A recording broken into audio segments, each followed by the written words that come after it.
তো hello viewers, আসসালামু আলাইকুম। আশা করি আপনারা সবাই অনেক ভালো আছেন। তো ভিউয়ার্স, প্রতিবারের মতন কিন্তু আবারও চলে আসলাম নতুন আরো একটি আপডেট ভিডিও নিয়ে। সেটা হচ্ছে মালয়েশিয়ার কলিং ভিসার যে আপডেটটা আসছে এবং সাফা সারোয়াক প্রদেশের যে আপডেটটা আসছে এবং ২০২৪ সালে আসতে না পারা ১৮,০০০ কর্মী বা ১৭,৯৯০ জন কর্মী তারা আসলে কবে নাগাদ মালয়েশিয়াতে প্রবেশ করবে বা তাদের আসলে কার্যক্রমটা একটু ধীর গতির কারণটা আসলে কি? বা তারা কি সামনের মাসে আগস্ট থেকে কি আসতে পারবে? নাকি তাদের আবার নতুন করে মেডিকেল করা লাগবে? তো এই সকল আপডেট গুলো আপনাকে জানতে হলে অবশ্যই ভিডিওটা না টানাটানি করে ভিডিওটা সম্পূর্ণ দেখার অনুরোধ থাকবে। তো বেশ, চলুন কথা বাড়াচ্ছি না, মূল ভিডিওটা তাহলে শুরু করা যাক। তো বেশ, ১ম এ আসা যাক, সেটা হচ্ছে সাফা সারোয়াক প্রদেশে যে কলিং ভিসাটা খুলছে সেটার আসলে যে আপডেটটা আসছে সেটা হচ্ছে সাফা সারোয়াক প্রদেশে কিন্তু এখন আর বর্তমানে কিন্তু আবেদন করার জন্য কিন্তু কাগজপাতি কিন্তু নিচ্ছে না। এবং যারা আসলে মেডিকেল করছে এর আগে সাফা সারক প্রদেশে আসার জন্য যারা মেডিকেল করছে, যাদের কাগজপাতি অলরেডি প্রসেসিং এ আছে, তারা কিন্তু সাফা সারক প্রদেশে কিন্তু আসতে পারবে। কিন্তু আপনারা অনেকে আমাকে কমেন্ট করতেছেন যে ভাইয়া, সাফা সারক প্রদেশটা আসলে কেমন, বা সাফা সারক প্রদেশে কলিং ভিসা কবে নাগাদ আসলে যাওয়া শুরু হবে, বা সাফা সারক প্রদেশে আসলে গেলে ভালো হবে নাকি? তো তাদের জন্য আমি ছোট্ট একটা কথা বলি, সেটা হচ্ছে যে সাফা সারক প্রদেশে আপনি চাইলে আসতে পারেন। মালয়েশিয়াতে যে সকল প্রদেশ আছে সব প্রদেশই আসলে ভালো। আপনি যদি কাজ করতে পারেন বা আপনি যদি পরিশ্রমী হয়ে থাকেন, তা আপনি সব প্রদেশেই কিন্তু টাকা কিন্তু ইনকাম করতে পারবেন।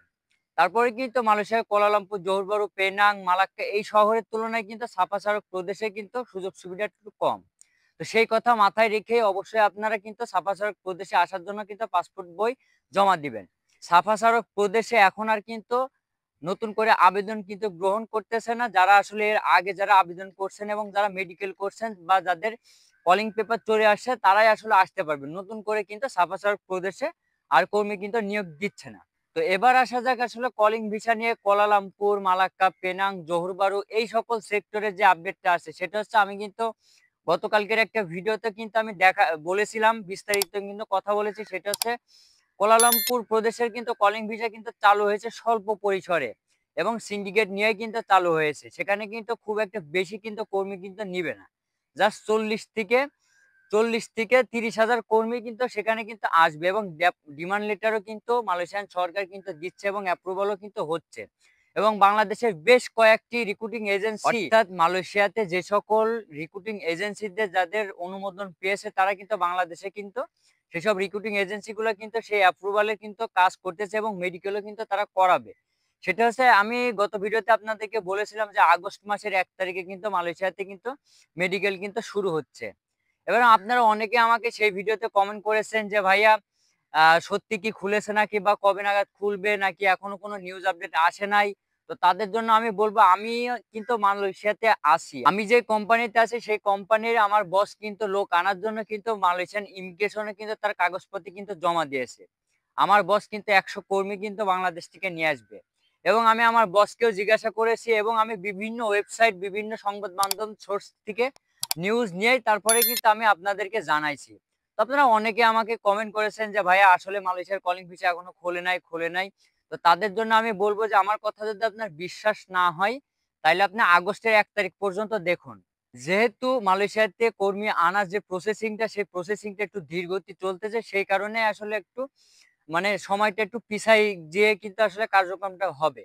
তার কারণ হচ্ছে, মালয়েশিয়াতে কিন্তু যে নতুন যে কলিং ভিসাতে কর্মী মালয়েশিয়াতে নিয়ে আসবে সেটা কিন্তু মাত্র ৪০ থেকে ৪৫,০০০ কর্মী। এর বেশি কিন্তু নিয়ে আসবে না। এর ভিতরে একটা কারণও আছে। তার কারণ হচ্ছে, আপনারা সবাই জানেন যে ২০২৪ সালের কলিং ভিসাতে যারা আসতে পারেনি বিভিন্ন কারণে, এবং যারা আসলে কলিং পেপার পাইছেন, মেডিকেল করছিলেন, আ বিএমইটি স্মার্ট কার্ড করছিলেন, বিমানের টিকিট পর্যন্ত আপনারা পাইছিলেন এবং এমনকি মালয়েশিয়াতে ইমিগ্রেশনে এসে, ফ্লাইটে করে এসে যে সময়সীমাটা নির্ধারণ ছিল, সেই সময়সীমাটার ভিতরে আপনারা না আসার কারণে কিন্তু আপনাদেরকে কিন্তু আবার ব্যাক ফ্লাইটে কিন্তু চলে যাওয়া লাগছিল।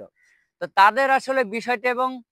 তাদের বিষয়টা আসলে একটু কার্যক্রমগুলো একটু ধীর গতিতে হচ্ছে বা ধীর গতিতে চলছে। আর তাদের কিন্তু নিয়ে আসার জন্যই কিন্তু মালয়েশিয়ান সরকার, মালয়েশিয়ান মানব সম্পদ মন্ত্রী এবং মালয়েশিয়ার যে প্রধানমন্ত্রী আছেন আনোয়ার ইব্রাহিম স্যার, তিনিও কিন্তু এই কারণেই কিন্তু আসলে বাংলাদেশ থেকে স্বল্প পরিসরে কর্মী নিয়ে আসছে। তার কারণ হচ্ছে এই ৪৫,০০০ আর যে ১৮,০০০ কর্মী বা 17,990 জন কর্মী যারা আসতে পারেননি, তো আশা করা যাচ্ছে আসলে আগস্ট অথবা সেপ্টেম্বর এই 2 মাসের ভিতরে আসলে আপনাদেরও কাগজপাতি কিন্তু পুরো কমপ্লিট হয়ে যাবে বা সেই প্রসেসিংটা কিন্তু চলতেছে। কারণ হচ্ছে আপনারা সবাই জানেন বাংলাদেশ এবং মালয়েশিয়ান হাই কমিশনের থেকে বেশ কয়েকবারই কিন্তু মিটিং হয়েছে। বাংলাদেশের যে আসিফ নজরুল স্যার আছেন তিনিও কিন্তু মালয়েশিয়াতে আসছিলেন, মিটিং করেছেন এবং গত কিছুদিন আগে কিন্তু বাংলাদেশের যে স্বরাষ্ট্রমন্ত্রীও বা স্বরাষ্ট্র উপদেষ্টা যিনি আছেন তিনিও কিন্তু মালয়েশিয়াতে আসছিলেন এই ব্যাপারে কথা বলার জন্য। এবং মালয়েশিয়াতে যে 33 জন যে জঙ্গলিকে বাংলাদেশী হিসাবে গ্রেফতার করেছে তাদের ব্যাপারে কথা বলার জন্য কিন্তু তিনি আসছিলেন। তো আশা করা যাচ্ছে যারা 18,000 কর্মী যারা আসতে পারেন নাই তারা ইনশাল্লাহ আগস্টে হয়তোবা নাই সেপ্টেম্বর এই 2 মাসের ভিতরেই কিন্তু আপনারাও কিন্তু চলে আসতে পারবেন। তো আপনারা অনেকে আমাকে কমেন্ট করেছেন যে ভাই 18,000 কর্মীদের নিউজ আপডেট আছে নাকি বা 18,000 কর্মীরা কি আদৌ যেতে পারবে নাকি? তাদের জন্য আমি বলবো ভাই আপনারা অনেকদিন ধরেই ধৈর্য ধরেছেন। সেই কারণে আমি বলবো আর ২ টা মাস আপনারা ধৈর্য ধরুন। ইনশাআল্লাহ এই নতুন কলিং এর সাথেই কিন্তু আপনারা মালয়েশিয়াতে কিন্তু আসতে পারবেন। তো একটা বোনাস আপডেট আপনাদের জন্য আছে, সেটা হচ্ছে যে মালয়েশিয়াতে গতকালকের একটা ভিডিওতে আমি দেখলাম মালয়েশিয়ান অফিসিয়াল পেজ থেকে সেটা দেওয়া হয়েছে। সেটা হচ্ছে যে বাংলাদেশ থেকে প্রায় 93 জন লোক, 93 জন কর্মী কিন্তু মালয়েশিয়ান ইমিগ্রেশনে কিন্তু আটক হয়েছে। তার কারণ হচ্ছে তারা টুরিস্ট ভিসাতে আসছিল।